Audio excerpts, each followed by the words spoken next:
दुनिया की सबसे तेज छुरी हमारी जबान है और दुनिया के सबसे खतरनाक हथियार हमारे शब्द हैं, जो बिना किसी का खून बहाए लोगों को अंदर ही अंदर मार सकते हैं।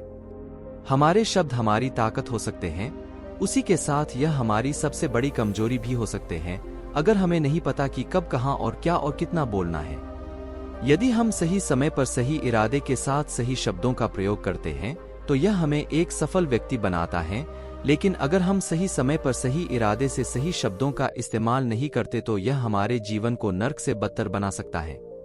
तो चलिए जानते हैं, एक कहानी के माध्यम से चुप रहकर जीवन को कैसे बदला जा सकता है। जापान में एक बहुत ही प्रसिद्ध बौद्ध भिक्षु रहा करते थे। उनका नाम रिसाई था। रिसाई अकेले रहते थे। दुनिया के शोर शराबे से दूर जंगल में वो रहते थे और वह बड़े ही ध्यानी और प्रभु भक्त व्यक्ति थे, इसलिए वह पूरे जापान में बहुत प्रसिद्ध थे।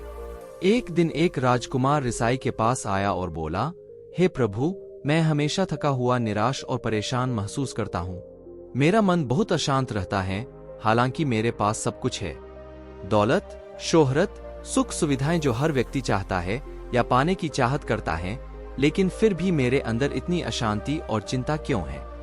रिसाई ने उसकी बात बहुत ही ध्यान सुनी और कुछ सोचने के बाद कहा, तुम इस प्रश्न का उत्तर जानते हो, बस तुमने कभी इस प्रश्न को हल करने की कोशिश नहीं की है। रिसाई ने आगे कहा, मैं एक खोज करना चाहता हूं, क्या तुम मेरा साथ उसमें दोगे? इस खोज के बाद तुम्हारे जीवन में किसी भी तरह की अशांति और चिंता नहीं रहेंगी। यह बात सुनकर राजकुमार बहुत खुश हुआ। उसने रिसाई से कहा, बताइए मुझे क्या करना होगा अपने मन के शांति के लिए, मैं कुछ भी करने को तैयार हूँ। राजकुमार की बात सुनकर रिसाई ने कहा, तो फिर अगले 15 दिन तक मेरे आश्रम में रहोगे और एक सामान्य व्यक्ति की तरह अपना जीवन व्यक्तित्व करोगे, और इन 15 दिनों में तुम अकेले और चुपचाप रहोगे, जितना हो सके कम बोलोगे। राजकुमार सहमत हो गया। पहले दिन राजकुमार को लगा कि उसका मन सामान्य से अधिक अशांत और विचलित है। उसके मन में तरह तरह के विचार आ रहे थे और वह आम लोगों की तरह जीवन जीने में असहज महसूस कर रहा था और उसे अंदर से बोलने की चाहत हो रही थी, लेकिन वह चुपचाप रहा। उसके मुंह से एक शब्द भी नहीं निकला।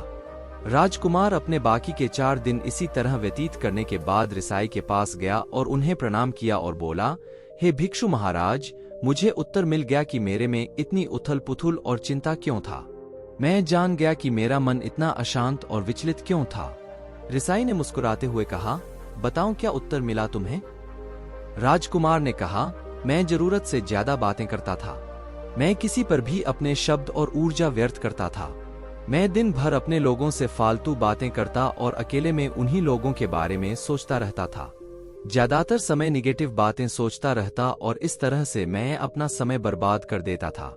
ज्यादा बोलने और निगेटिव सोचने से मेरा मन अशांत और बेचैन हो गया था। इसी वजह से मैं किसी काम को ठीक से नहीं कर पा रहा था, जिसकी वजह से मैं हर काम में असफल होने लगा और फिर इन्हीं लगातार मिलने वाली असफलताओं की वजह से ही मैं उदास और चिड़चिड़ा हो गया। इन्हीं सभी चीजों के वजह से मेरा जीवन बर्बाद हो रहा था। यहाँ पर हुए 15 दिन मेरे लिए पूरी तरह से अलग थे। मुझे कुछ अलग ही एहसास यहाँ पर हो रहा था। अब मुझे ऐसा लग रहा है मैं अपना जीवन पूरी तरह से जी रहा हूँ, लेकिन इसके पहले मैं अपना जीवन गलत तरीके से जी रहा था। जीवन में खुद को जानना और समझना बहुत जरूरी होता है, जो मैंने पिछले 15 दिनों में अनुभव किया।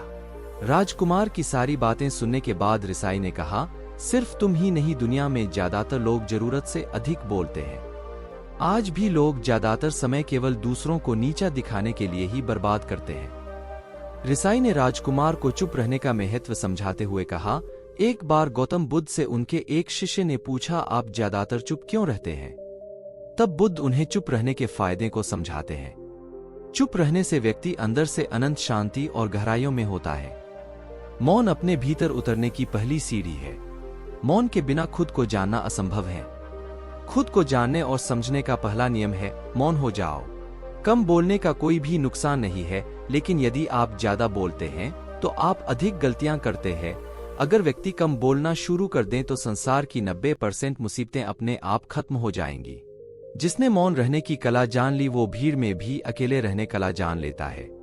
एकांत में तो आदमी आनंदित रहता है, दूसरों की उपस्थिति ही तो बेचैनी पैदा करती है।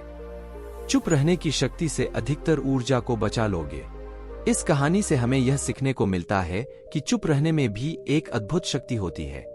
अगर हम सही समय पर सही शब्दों का प्रयोग करते हैं तो हम अपने जीवन को सकारात्मक दिशा में बदल सकते हैं। चुप रहने से हम अपने आत्मा की गहराइयों में जा सकते हैं और अंदर से शांति का अनुभव कर सकते हैं। इससे हम अपने विचारों और भावनाओं को साफ करके अपने जीवन को सकारात्मक बना सकते हैं। चुप रहने की कला हमें सीखनी चाहिए ताकि हम अपने शब्दों का सही इस्तेमाल करके अपने और दूसरों के जीवन को सुधार सकें।